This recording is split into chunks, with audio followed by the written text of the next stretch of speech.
Programa 2. Atrapados en la tecnología. Mostrar la relación entre tecnología y formas de vida como tema para la escritura de un relato de ficción. ¿Cuáles crees que sean los avances tecnológicos en el futuro y cómo crees que afecten nuestra vida cotidiana? El internet, ¿no? Puede que nos ayude mucho, por ejemplo, alguna tarea en la escuela, en el hogar. El internet nos sirve para que todos los alumnos tengan una mejor comunicación y tengan una mejor información sobre varios temas.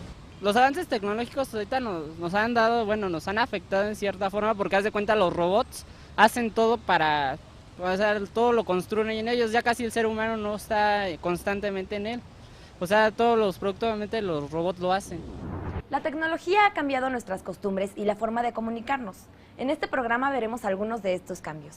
Conversemos con un especialista para que comparta sus hipótesis sobre los cambios tecnológicos que nos esperan en un futuro. ¿Qué avances tecnológicos cree que existan en el futuro y cómo piensa que afectarán nuestra conducta y forma de vivir? Es muy preocupante cuando ves en documentales en la televisión y tal, las visiones del futuro son visiones del futuro realmente siempre muy tristes. A mí me gustaría hacer visiones del futuro que viera el desierto del Sahara convertido en un vergel, ¿no? Las selvas amazónicas convertidas en entornos sostenibles. Esta es la ciencia ficción que a mí me gustaría. Sí que es muy importante que los individuos nos demos cuenta que el futuro se crea en el presente. O sea que el futuro no está escrito, el futuro lo escribimos nosotros.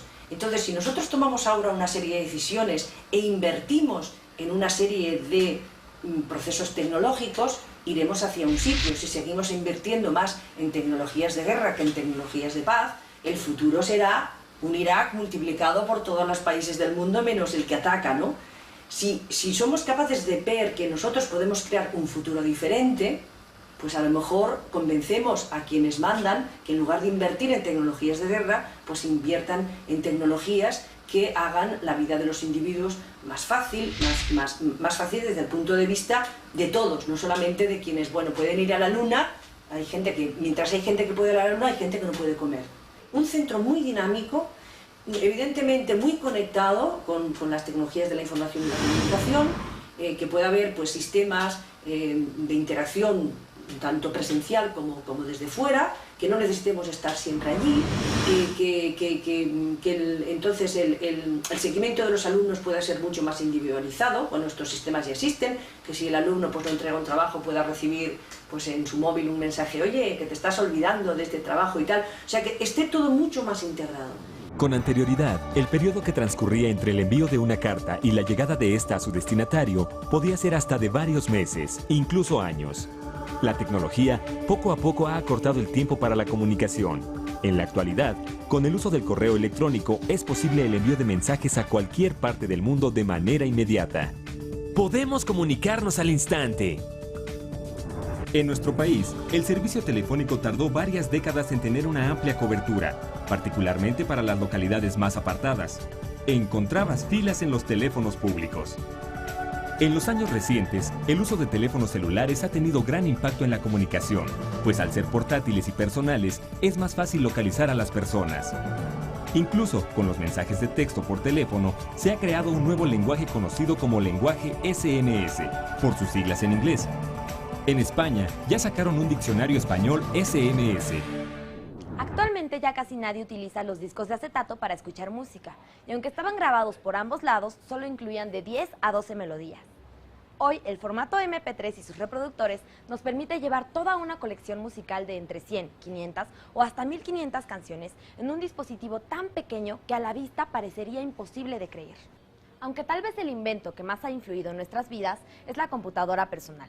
Conozcamos un poco de su historia.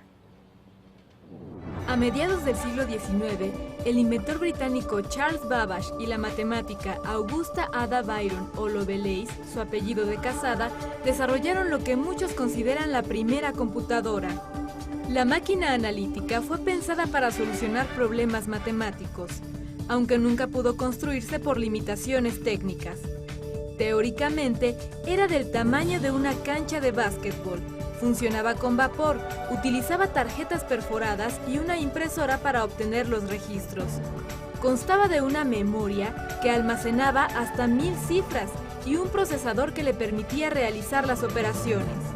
Fue hasta 1961 que el ingeniero italiano Pier Giorgio Perotto creó la primera computadora personal o PC por sus siglas en inglés. Perotto trabajaba en una empresa de máquinas de escribir, como director de investigaciones cuando inventó Programa 101.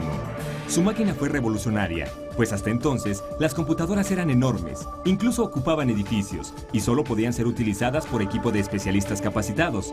Programa 101 hizo posible pensar en acercar la tecnología a las personas y permitir que mediante instrucciones sencillas pudieran realizar operaciones matemáticas avanzadas como por ejemplo el cálculo de los gastos mensuales de una empresa.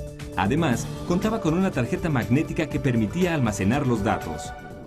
Las necesidades humanas han impulsado el desarrollo de la tecnología y esta, a su vez, ha generado nuevas necesidades en la sociedad. Por ejemplo, muchas personas ya no podrían realizar sus actividades cotidianas sin el uso de la Internet. Durante los años 60, una agencia de investigación perteneciente al Departamento de Defensa de los Estados Unidos de América necesitaba un medio de comunicación eficiente que permitiera a investigadores de todo el mundo compartir sus trabajos y evitar la duplicidad de información. Uno de los miembros de esta agencia, Robert Taylor, desarrolló ARPANET, un sistema que permitió conectar a los usuarios de varias computadoras. Así surgió lo inimaginable, la posibilidad de comparar y compartir trabajos e información alrededor del mundo en segundos. Poco a poco, ARPANET, conjuntada al trabajo de otros inventores, se difundió hasta convertirse en Internet, el medio de comunicación que en la actualidad cuenta con más de 1.000 millones de usuarios a nivel mundial. ¿Cómo se ha dado el desarrollo tecnológico y los cambios en nuestra conducta en la ciencia ficción? Hay que hacer una precisión importante, es que la ciencia ficción no predice el futuro, aunque habla del futuro. No, de hecho, nadie puede predecir el futuro.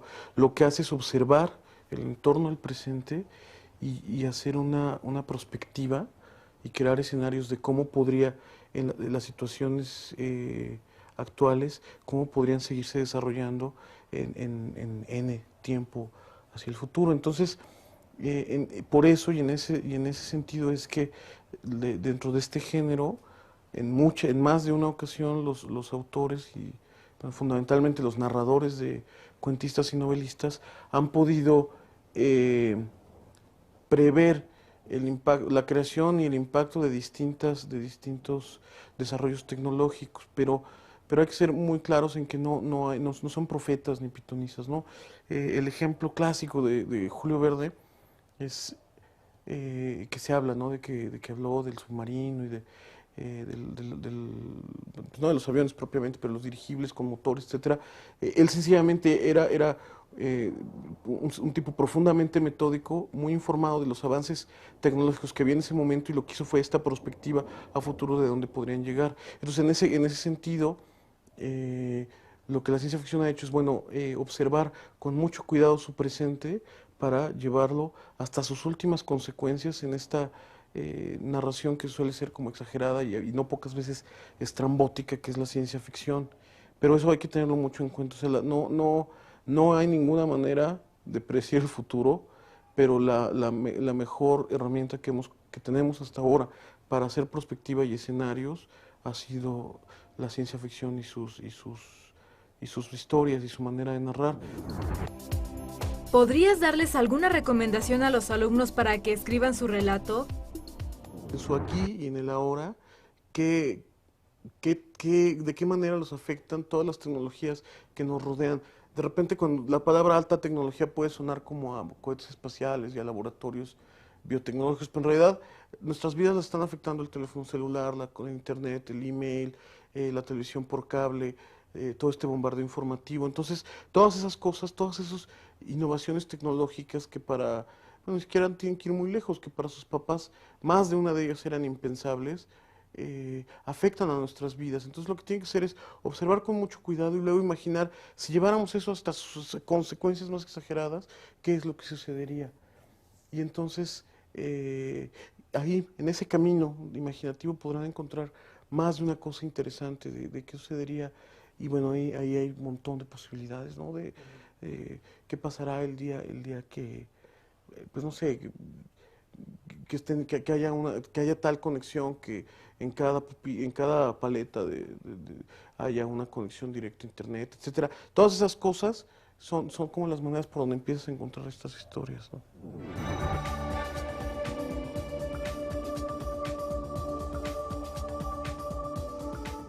Creo que en unos años el trabajo de los maestros será auxiliado por unos robots académicos.